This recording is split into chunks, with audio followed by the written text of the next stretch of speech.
Hello everyone, welcome back to my channel Interactive Session.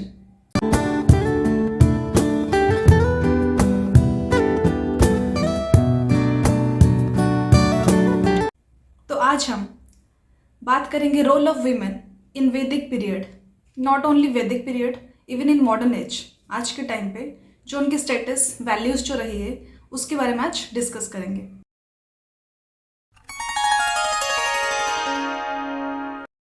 So, the Vedas say man himself incomplete or half as long as he does not obtain a wife.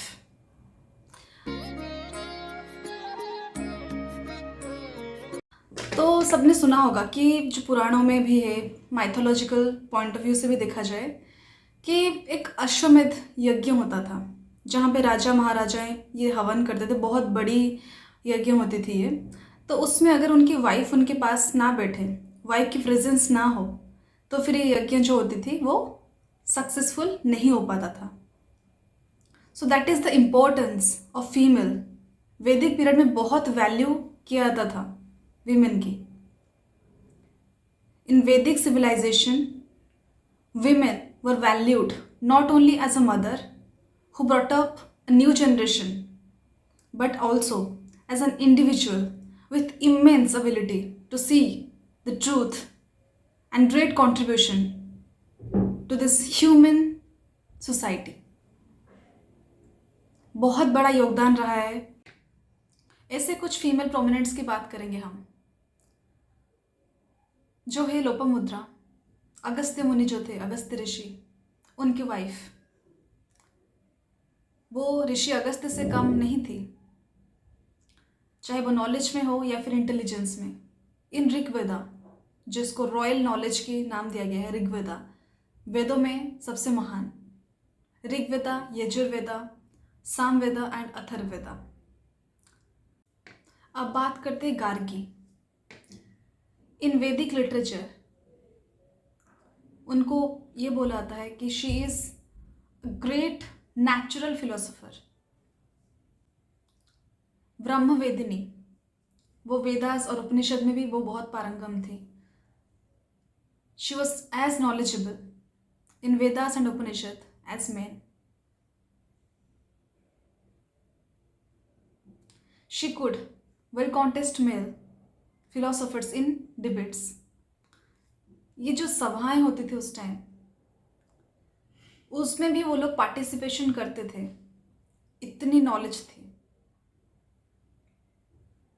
जहाँ पे अगर हम ancient time की बात करेंगे, कुछ time की, वैदिक में तो नॉलेज तो उनको था ही, पर उसके बाद कुछ जगहों पे, मतलब आज भी है वो चीज़, कुछ ट्रेडिशंस आज भी ऐसी कल्चर जो है वो रन कर रही है कि women were not allowed to go outside for education and for work. उनको कोई गैदरिंग्स में, जो सभा समिति होती है, वहाँ पे वो लोग अलाउड नहीं थे। स्पेशली इन उपनयन कार्य, जो उपनयन होती है, उपनयन मतलब एक थ्रेडिंग सेरेमनी होती है ब्राह्मण में, तो उसमें भी उनको अलाउड नहीं था। जब महाराजाएं सभा में बैठती है और अपना राय देती है, तो उनमें भी उनको कोई अपना ओपिनियन, अपना व्यू पॉइंट रखने की कोई आज़ादी नहीं थी। लेकिन ऐसी जो वैदिक पीरियड, जो इतने एंशंट टेक्स्ट है, उस टाइम जैसे कि मैंने बोला, जो फीमेल प्रोमिनेंट्स थी, इतनी नॉलेजेबल थी वो, मतलब उनकी तुलना नहीं किया जा सकता। गार्गी, मैत्री, मैत्री मीन्स वाइज वन, वो भी एक ग्रेट फिलोसोफर थी। अब बात करते हैं ऋषिका घोष, जो ब्यूटी ट्रीटमेंट्स होती है, उन्होंने ऐड किया था ब्यूटी ट्रीटमेंट्स को आयुर्वेदा में फॉर वीमेन। उनका कंट्रीब्यूशन इस तरफ था आयुर्वेदा को लेके। तो इतने जहाँ पे वीमेन को इतनी वैल्यू किया जाता है, क्योंकि नॉर्मली हमें इतना पता ही है, शक्ति is a feminine principle of energy, right. जहाँ पे शक्ति को इतना पूजा जाता है, चाहे आप goddess Lakshmi, goddess Saraswati, goddess Kali, चाहे आप प्रकृति को, चाहे आप गॉडेस को किसी भी रूप में, किसी फॉर्म में पूजा करो, पर उसमें जो, उनमें जो एक एनर्जी होती है, दैट इज शक्ति। विदाउट शक्ति एवरीथिंग इज मीनिंगलेस। जब तक आपके पास पावर ही ना हो, तो आपके पास एनर्जी ही ना हो, आप कुछ भी नहीं कर सकते। इवन जो Lord Shiva, Lord Vishnu, Lord Brahma, वो तीनों जो क्रिएटर, डिस्ट्रॉयर एंड ऑब्जर्वर है, उनको भी विदाउट शक्ति, वो लोग भी शक्तिहीन ही है। उनके पास भी कोई एनर्जी नहीं बचेगी।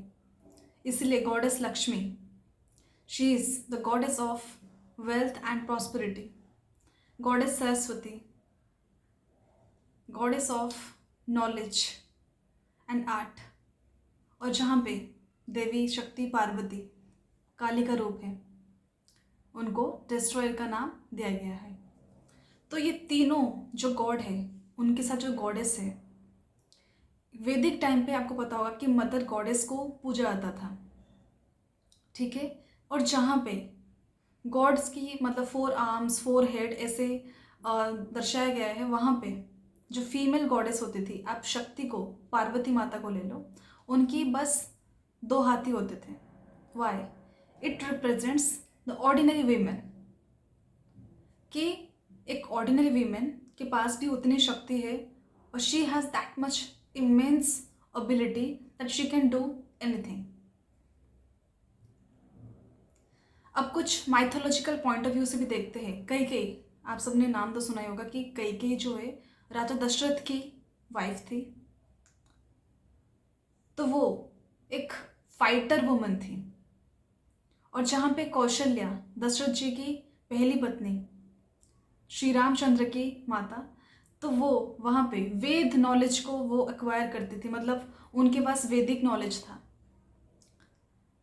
तो जहाँ पे विमेन की इतनी एजुकेशन में देखो या फिर कोई भी वर्शिप में देखो, हर चीज़ में विमेन की इतना बड़ा कंट्रीब्यूशन था, तो वहाँ पे it's not about the support, it's about the equality. Equal opportunity होना बहुत ज़रूरी है। तो अगर हम फ्रीडम स्ट्रगल की बात करें, विमेन की जो कंट्रीब्यूशन रही, उनकी जो रोल था, इट इज़ कमेंडेबल। यस, आज भी उस दिन को, वो चीज़ को सब याद करते हैं। मतलब एक हिस्टोरिकली ये चीज़ मेंशन हो चुकी है। उन्होंने जो एग्जाम्पल सेट किया है हर फीमेल्स के लिए, हर लड़कियों के लिए, वो बहुत बड़ी रोल प्ले करती है हमारी सोसाइटी में। अगर हम सरोजिनी नायडू जी की बात करेंगे, she was the first female president of Indian national Congress in 1925 Kanpur, and she was the first female governor as well. She took part in every program of Gandhiji, including Dandi March. And she was the first female who participated in freedom struggle. Jyotirmay Ganguly, she is an educationalist, political activist and social worker. Brahmo Samaj में की भी वो member थी, Jyotirmoy Ganguly. Arun Asaf Ali, breaking social conventions, she married a Muslim Congress leader Asaf Ali. She was the editor of Inquilab, a journal of Congress. ऐसे बहुत सारी examples है। Rani Lakshmibai, queen of Jhansi, opposed annexation Jhansi.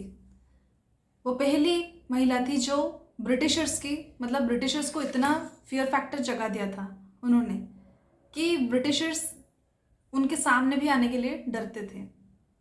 मतलब एक विमेन होने के बावजूद इतनी करेजियस, इतनी ब्रेवरी के साथ उन्होंने ब्रिटिशर्स का सामना किया, और till the end of her life she sacrificed a lot. But आज भी वो प्रदेश झांसी उनके नाम से जाना जाता है, और सब बहुत गर्व महसूस करते हैं।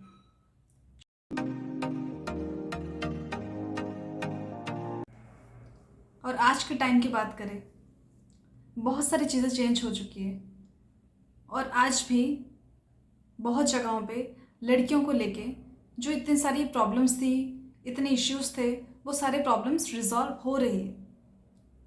कुछ जगहों पे कुछ ट्रेडिशन की वजह से आज भी लड़कियां उतनी उनको छूट नहीं मिल पाती, उतनी फ्रीडम नहीं मिल पाती है, but government is taking an essential steps towards this और बहुत जल्दी चीज़ें चेंज और भी हो जाएगी। आज की modern and new women, for example our honourable president Shrimati Droupadi Murmu and our honourable finance minister Shrimati Nirmala Sitharaman, they are the extreme example for the society, for the country,